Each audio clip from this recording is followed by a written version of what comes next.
Hello, everyone.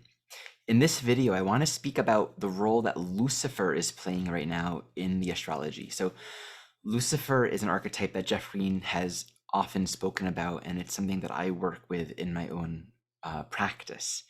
It's not a very common asteroid. You really don't find any softwares that will include Lucifer. You have to actually, if you're using SolarFire, you have to program it in. If you're using Astro.com, you have to program it in the extended chart selections. I'll write in the comments below what the asteroid number is. So it's not commonly used, and I feel very fortunate that I've learned a lot about it and that I've worked with it. And right now it's actually really active, and I think this is a useful thing to speak about. So I'm just gonna jump in and share the transits. Here's today. And here you have the bi-wheel. This includes a lot of planetary nodes. We also have Lucifer. I also have Lilith that I work with as well. Lucifer and Lilith are actually going to come into an opposition pretty soon, so it might be worthwhile to speak about Lilith a bit. So right now, Lucifer is at 4 degrees Libra. And I just want to show you what's going on to progress this week by week. So September 8th, let's go 1 week. Keep your attention on Libra, 7 degrees, another week, 10 degrees. Now notice Mercury right now in 2 weeks is at 24 Libra. It's about to station retrograde. In 3 weeks, it's gone retrograde, and Lucifer is at 12 degrees Libra. 1 month from now, 15 degrees Libra, basically about to be conjunct the Mercury retrograde. 5 weeks, 18 degrees Libra, Mercury's getting ready to station direct. 6 weeks, 21 degrees Libra, Mercury has gone direct. 7 weeks from now, 24 degrees Libra, Mercury is catching up. So you see what I'm doing here. Basically, by early November, they are conjunct at 26 degrees Libra, which is just a degree away from where Mercury went retrograde in the beginning of the retrograde journey. So what's meaningful to note here is Lucifer is basically crossing this Mercury retrograde and then meeting up with it at the very end of it leaving its shadow, at the very end where Mercury comes back to where it started, which means Lucifer is sharing all of these transits. It's opposing Chiron. It's going to be squaring Pluto. And as I mentioned in the last video, a really big prominent part of this time right now is this Mercury stationing retrograde to square Pluto and then returning to that square at the very end of its journey over the next couple of months. So there's a lot of important movements happening in relationship through important, clear conversations grounded in listening and a deep willingness to become psychologically self-aware of our own resistance, our own fears, right? Our own projections. A lot of important decisions, but what this really says with the Mercury transit is there's a lot of information and perspective still yet to emerge because we're just beginning this process. There's a lot of new learning yet to happen. And of course, the core teaching fundamentally is stay balanced, stay connected to our practice, stay connected to a state of being that is cultivating a non-confrontational attitude. So there's safety to meet what's happening, but on the inside, and to talk about it, to communicate, to share in ways that don't bring the inner content into an overt external conflict, but actually allows it to resolve, allows it to be seen, allows it to move. It's a very important part of this journey right now to meet the inner content and move into relationships in a way of healing and listening and honest sharing. And of course, the movement of Venus throughout all of this, Venus is in Libra now, and it's going to be in Scorpio for much of this. And of course, when they come together at this point, Venus will be actually in Sagittarius. So tracking Venus throughout this whole time is a big part of understanding this very important relationship process that we're in, this healing of communication, cultivation of self-knowledge through relationship, through meeting our inner content, and all this stuff that's happening with Mercury and Libra. So what does it mean for Lucifer to be so active right now? I wanted to start off by giving a little perspective on Lucifer, how I work with Lucifer. One thing that Jeff Green taught around the asteroids is they have energetics that relate to the main planets. So in many ways, Lucifer reflects much of the core dynamics that we find in the Pluto archetype, but it's not, of course, exclusive or limited to just that, nor can it be used in the same way that we use Pluto. What Lucifer speaks to as a very particular expression, a particular archetypal expression, is the relationship reaching what we can call the very nature of God, the very nature of truth, the nature of love, the nature of light, and the nature of resistance to it. And the nature of resistance to truth, to God, to light is one that's rooted in a psychology of victimization. And Lucifer archetype corresponds to where we can become Lucifer, a light bearer, right? It's being a light bearer, and thus what happens to darkness in the face of light? It doesn't exist. In the presence of truth, darkness is dispelled because its very nature is simply the blocking or the denial of light. Once light is there, darkness is de facto gone. So there's this calling within Lucifer archetype to apply the deeper principles, the deeper teachings, the deeper practice of orienting to what is naturally and inherently true about that particular archetype from the point of view of God, from the point of view of universal consciousness, right? Applying the deeper teachings. And so we would say, what's Libra from the point of view of light? That we're all accepted as we are. We are all loved as we are. We're all worthy. That nothing that we feel or want is rejected. Nothing is unacceptable. And also Libra points to our inherent equality. In a state of equality, we recognize we all have something to share and give to each other. So as an air archetype, it really speaks that expression of communication, listening, and appreciation, that we're not separate. And orienting from a place of, how can I serve you and how can I appreciate you? There's a teaching in A Course in Miracles that says, all that's needed is to appreciate your brother. All that's needed is to appreciate the people you're with, those in your life. Appreciation is all that's needed. It appreciates the light, the gift that we are to one another. And in that mindset of appreciation, we're able to really love them and really see that our own growth, our own journey is so profoundly benefited by their presence. And we want to serve. All that's left is gratitude. All that's left is, how can I help you? How can I serve you? There's a divine teaching in Libra when we really get to the core of it, which is there are ways in which we naturally all support each other. Now, this support happens not because we have to. This will make you like me, or this is pleasing. It happens because we appreciate one another, and we understand that if we think in terms of what's helpful, how can I care for you? How can I serve you in a way that is in harmony and balance? Meaning we're doing it out of choice. We're doing it from appreciation. Then we bring mutual betterment to our lives and our needs are met.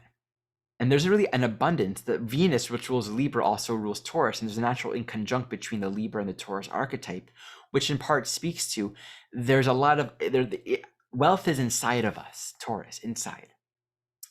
And we bring it out by giving it. We bring it out by sharing it. We also distort it. We get confused if we think my inner wealth is dependent on yours. What I need, what you give me in order to access what's inside of me. Now, I need to create a hook where I'm dependent on us being and acting and relating to each other in a particular way in order to feel value, in order to feel good about myself, in order to feel liked, in order to feel worthy. Right? That's a distortion of the Libra archetype. But when we recognize it's through giving, through sharing, through open communication, open interest in relationship and how we can really benefit and serve each other through relationship, there's an expansion and a mutual sharing of wealth and abundance, and that resources are circulating. And the thing with Libra is we grow and we evolve in ways that we couldn't have done otherwise if it wasn't for the fact of relationship. And yet if we attach to, I need you to do this for me, then we're no longer coming from that place of appreciation and listening and mutuality and equality and choice. So the teaching in Libra is maintaining our sovereignty and our choice, and thus relating from a place of equality and respect of self and other and our individual choice, which then thus enables giving to happen, which accelerates and supports our soul journey in ways it couldn't have happened otherwise. But we can't hook to it. We can't be like, I need it to be this way, because then we miss the deeper teaching. We miss the gift of the giving, the gift of the receiving. That's really one and the same. When we don't come from that appreciation, we miss the deeper teaching of how relationship truly, truly serves us. And that's a big teaching for us with Mercury, with Libra squaring Capricorn. It's unraveling, letting go of the confinement that we have in our mind. It has to be this way. You have to be this way. I have to be this way. This is how I have to show up. Think about your personal relationships. Think about your job, your work, how you are relating to other people. What are the patterns that we get into that have been unchecked? Capricorn, just assumed this is how it goes. This is how it is. To come into a deeper state of listening and appreciation allows for a reorganization and for a greater empowerment and clarity that all relationships serve soul growth as opposed to it holding it up. Now, let's put Lucifer in this archetype. That's what Lucifer speaks to when we think about relationships in Libra from the point of view of the divine. It's seeing the divine in the wholeness of another, orienting from equality. The temptation, the victimization that can be manifest within that Libra archetype can manifest in one of two ways. The resistance to orienting to relationship from that place of sovereignty, and thus that hook, I need you to be a certain way, and thus there's a sort of duplicity, a line, I'm going to be a certain way to sustain a particular patterning or way of being in relationship. I'm going to create a holding pattern, and there can be a manipulation in the Lucifer in Libra. I know how to give so that I'm pleasing to you, or I know how to give so that you like me, so that I get what I need from you. An underlying dishonesty, and the air archetypes can all reflect a sort of dishonesty in terms of how we can be dishonest with how we use words, our gestures, our communications. Maybe we're being honest on the outside, but we may not actually be truly honest energetically with what we're expressing. A way of playing the Libra game to be pleasing and get what we want. Or the fear of disappointment, the fear of disapproval, the fear of rejection, which can actually create a strong victimization consciousness.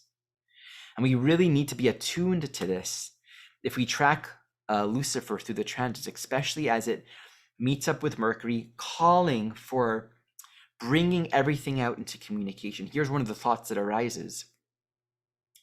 If we are willing to slow down,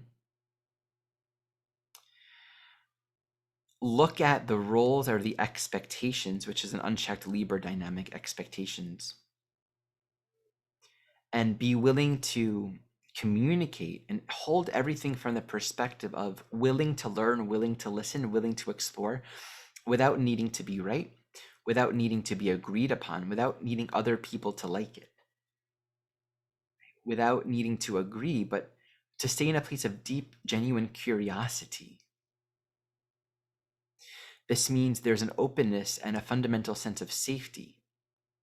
I'm willing to learn something new. If we're really willing to listen to another person without the temptation to make ourselves conform or be what they need or please them, or the rejection piece, right? It's when we're so, and this can be a strong issue when we get to the Pluto square, when we're so fed up or concerned or identified with this idea of I can't be met, or I can't meet their needs, we're too different, or we're not compatible, or this isn't going to work. We create a situation for ourselves where we create such polarization that we become unwilling to harvest the deeper teachings, the deeper healing that's available now.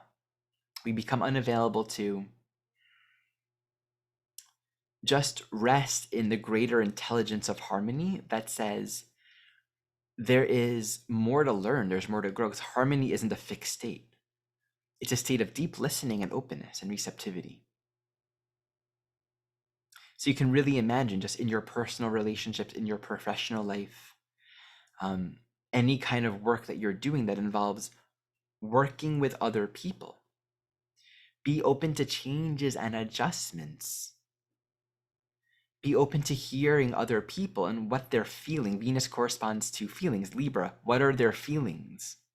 Feelings also corresponds to needs. And to hold it in a state of listening and curiosity. One of my friends was recently sharing with me the importance of just thinking in terms of a we space. We space as opposed to your space and my space, but the we space is like this greater field of intelligence that is inherently harmonious, that says the truth is holding all of it. And so like listening to that we space is like nurturing this greater truth of unity, as opposed to it just being like, this is what you want, this is what I want. But there's actually a deeper faith and understanding in the we space that we're all in the we space. And thus, by grounding ourselves in that perspective,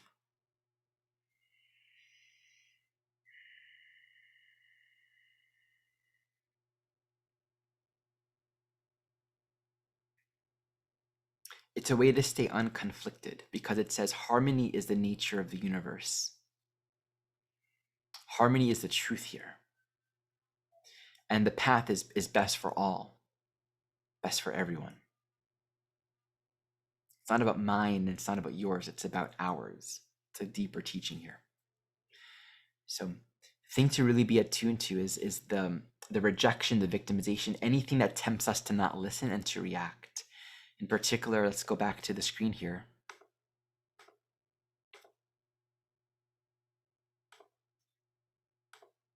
To look at when Lucifer, and here's a week from now, when Lucifer is, in 2 weeks from now, when Lucifer is opposite Chiron, right, about 2 weeks from now, that's going to be an important juncture. And that's also just as Mercury is exactly squaring Pluto.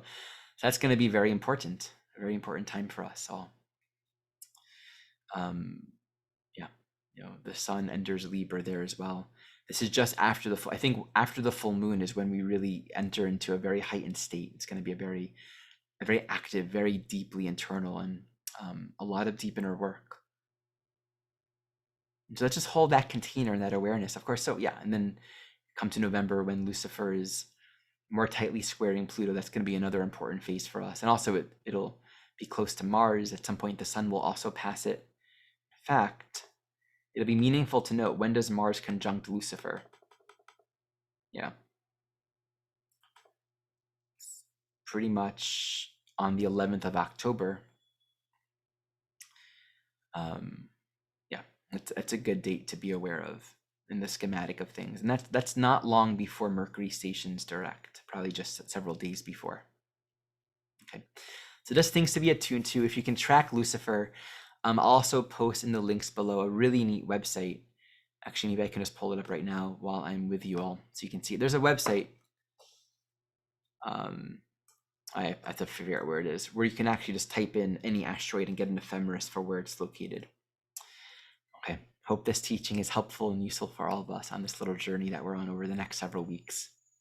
And the blessing that I hold is that we in the light, right? Avoid the Libra traps of reactivity, not listening, projection, expectation, judgment, or pressing our own needs, believing that others can't meet us, people pleasing. Avoid that and be the light bearer. What is it like to show up as an equal? What is it like to show up in relationship that accepts the truth of the we space, that accepts the truth of equality, and says, this is about healing. Fundamentally, that's what this is about. So may we all grow in a good way during this time.